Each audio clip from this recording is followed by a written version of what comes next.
Story 1. I've been driving a taxi in the city for over 20 years, but nothing compares to the night I had last December. It was the kind of cold that seeps into your bones, with a fog so thick it swallowed the streetlights whole. My shift was almost over, and I was eager to get home, but I decided to take one last fare near the outskirts of town, an area known for its old, sprawling estates and long-forgotten stories. The passenger was a woman, wrapped in a long, tattered coat, her face obscured by the hood. She slid into the back seat without a word, only handing me a crumpled piece of paper with an address scribbled on it. The house was located deeper in the area than I usually ventured, but the fare was good, so I didn't hesitate. As I drove, the streets became less familiar, and the houses more dilapidated, their once grand facades now shadows beneath the overgrown foliage. We arrived at the address, an imposing old mansion, its windows dark, the garden overrun with weeds. I announced our arrival, but the woman didn't move. I turned around to check on her, only to find the back seat empty. Confused, I stepped out of the taxi, the cold air biting at my skin. The mansion loomed ominously in the fog, its silence unsettling. I called out, thinking maybe she'd gone ahead without paying, but received no response. As I approached the door, I noticed an old, rusty mailbox. Curiosity got the better of me, and I peered inside, finding a stack of similarly crumpled, unopened letters, all addressed to someone named Miriam. The latest was dated over 50 years ago. A chill ran down my spine as I heard the taxi door slam shut behind me. I rushed back, but the car was empty, the matter still running.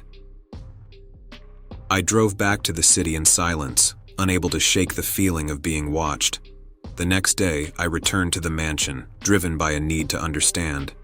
A neighbor, noticing my interest, approached and recounted the tragic story of Miriam, a woman who had lived in the mansion decades ago and disappeared mysteriously one foggy December night. According to him, taxi drivers occasionally bring a silent, hooded passenger to the mansion, only to find her vanished upon arrival. I've avoided that street since then, and I no longer take fares near the outskirts of town. The memory of that night lingers, a stark reminder that some passengers are not bound for this world, but rather are echoes of the past, still trying to find their way home. Story 2. It was a regular night shift, or so I thought. I'd been driving my cab for years, seen all types. But that night was different. It was around 2 a.m., streets empty, when I picked up this fella outside a bar. He was odd, quiet, kept looking over his shoulder like he was being followed, gave me an address I'd never heard of before. I figured he was just drunk or something. We drove in silence. I tried making small talk, but he wouldn't bite, just kept staring out the window. The further we went, the more isolated the roads became. Then, out of nowhere, he told me to stop. We were in the middle of nowhere, surrounded by dense forest. He got out, paid, and walked into the trees. Didn't even look back. I shrugged it off and headed back to the city. That's when things got weird. The radio started changing stations by itself, landing on this static noise that sounded like whispers. I tried turning it off, but it wouldn't budge. The temperature dropped suddenly, my breath turning to mist. I felt a sudden chill run down my spine, like someone was watching me. I pulled over, trying to shake the feeling. That's when I heard it, a soft tap on the back window. I turned around and there was nobody there. I got out, looked around, but the street was empty. Just me and the cab. I got back in, locked the doors, and drove faster than I should have. The rest of the night was a blur. I kept seeing things in the mirror, shadows darting around the back seat.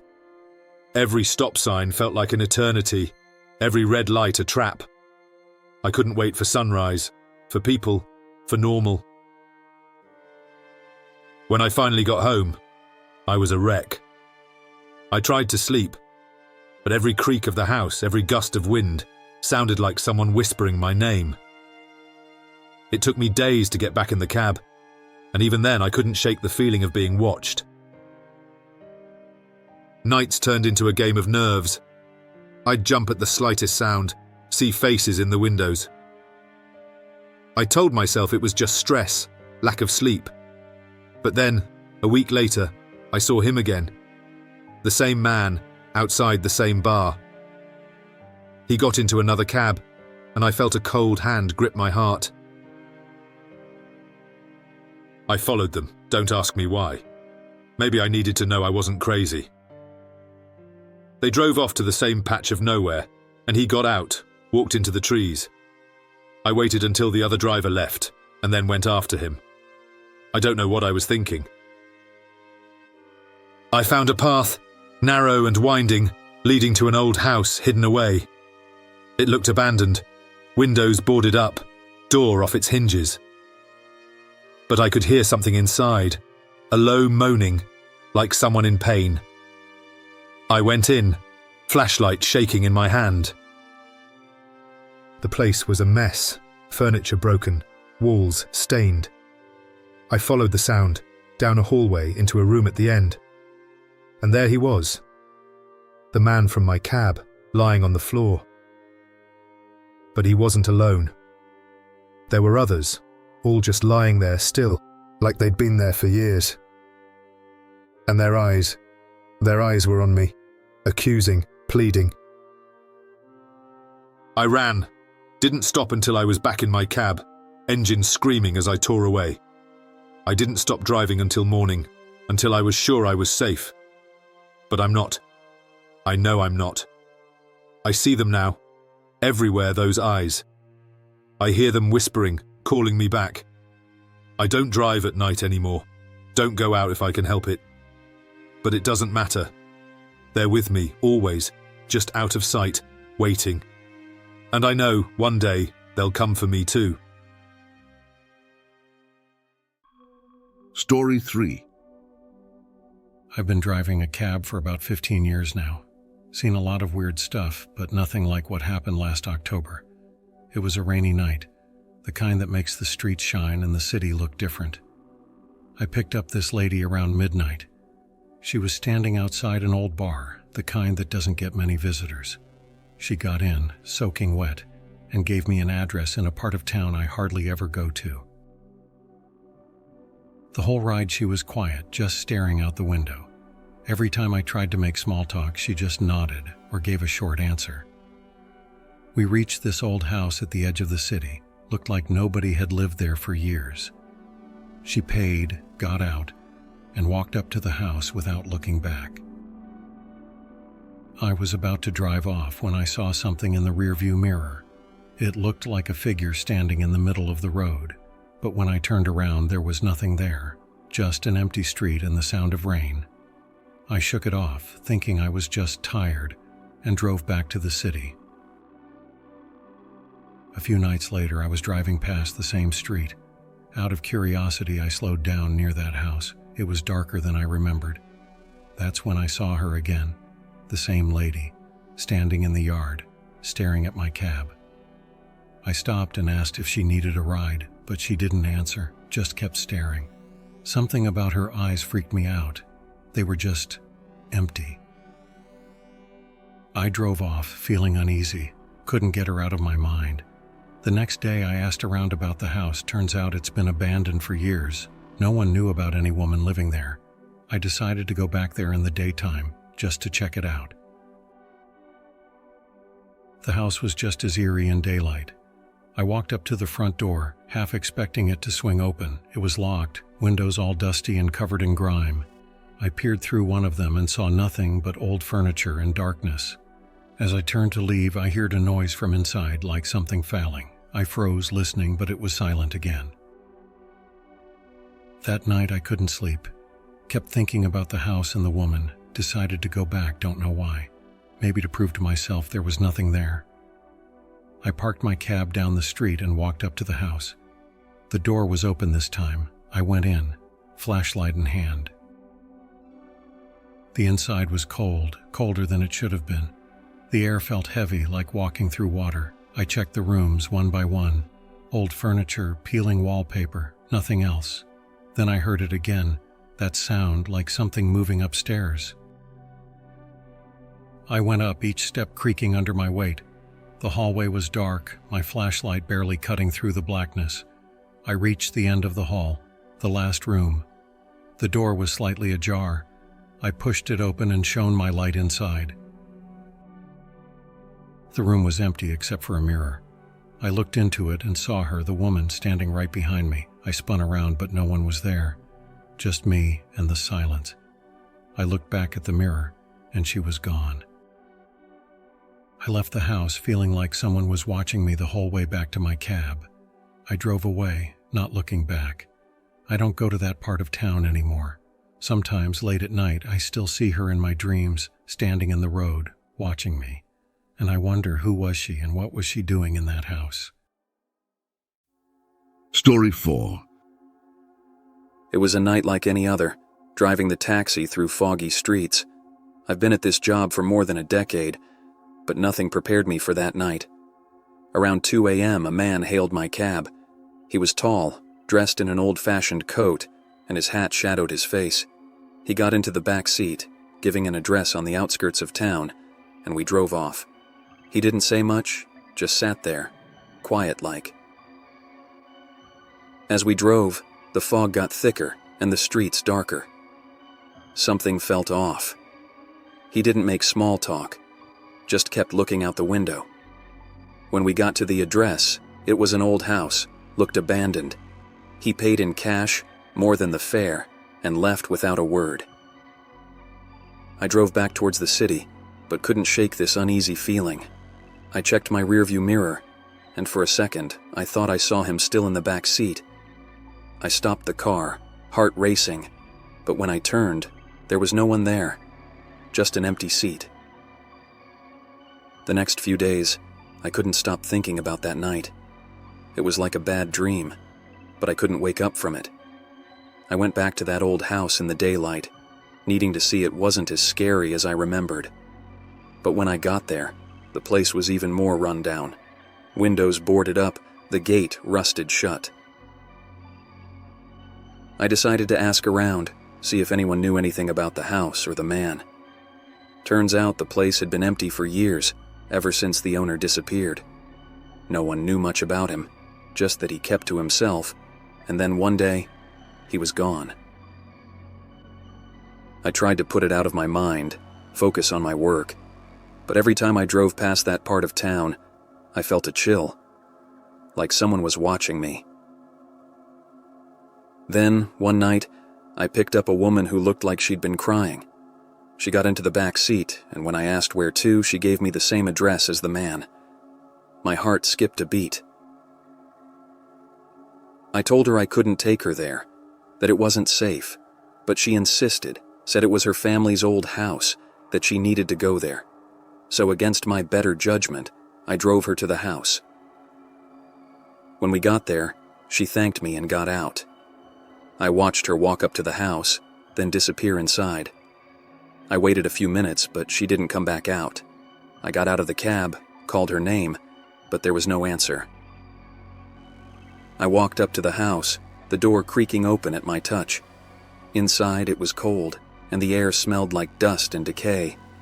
I called her name again, but the silence was heavy, pressing in from all sides.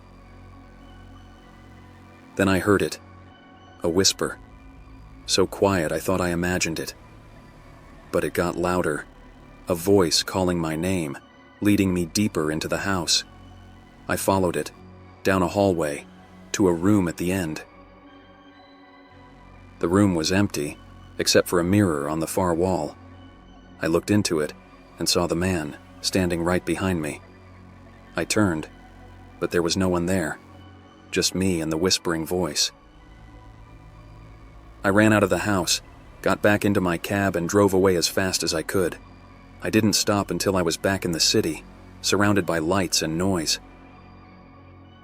I don't drive at night anymore, and I never go near that part of town. But sometimes, when I'm alone, I can still hear the whispering. And I wonder, what was in that house? And what did it want from me?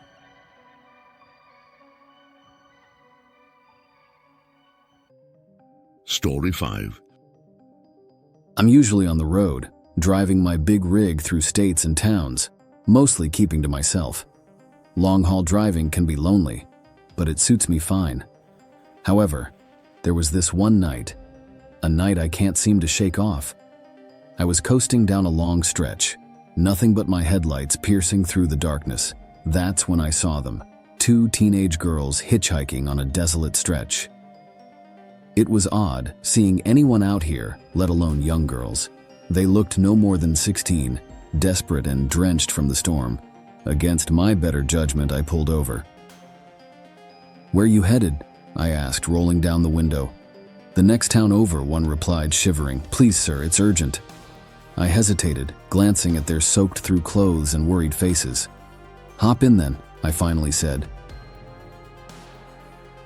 They jumped in, grateful and shivering, huddled together in the seat behind me. As we drove, they were quiet at first, just whispering thanks and sighing relief. After a while, they started chatting, normal teenage stuff about school, friends, and how they ended up stranded. But as we drove, things got weird. They started whispering more, casting glances at me, then back to each other. It felt like they were planning something, but I tried to focus on the road. "You girls okay back there?" I asked, trying to break the tension.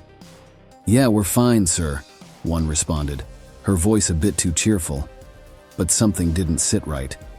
Then one of the girls asked if I could stop for a bathroom break. "There's a gas station up ahead," she said, pointing to a sign barely visible through the rain. It was pitch black outside, nothing but the road and trees. I hesitated but figured it was the decent thing to do. We stopped at a rundown gas station, the only light for miles. They both got out, scurrying towards the building. "Be quick, girls," I called after them.